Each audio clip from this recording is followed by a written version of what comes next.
Building my dream garden with no real idea what I'm doing continued. Carrying on from my last video, I have this area next to the deck before that little paddock that's been built. So I started digging out, realised I've hit the concrete for the drainage. So rather than going down, I'm going to have to build everything up, which is a bit of a ball ache. So I started whacking in some pegs where I could to get a frame nice and level to give me a height to work to. Then luckily I remembered I needed to get my weed mat in before I screwed everything together. So shuffled that down to make sure the ground was fully covered. And there we go. That's a lot of stuff to fill up. But got to it with my rubble left over from the last job.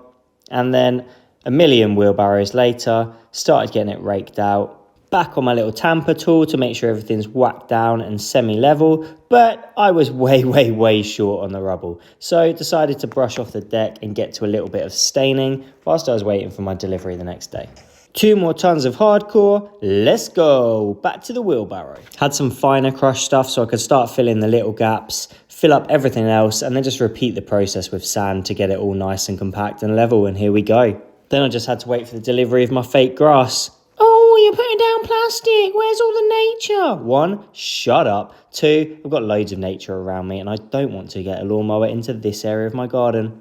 Anyways, back to even more wheelbarrowing. Got the decorative stones now to do the little borders. And after many wheelbarrows, aka 2 more tons of stones, and then an awful lot of crawling around on the floor to get the deckings all stained, this is where I'm up to, and I think it's looking pretty sweet. Now, I haven't really decided what's going to go in this area, so if anyone's got any ideas, please let me know in the comments.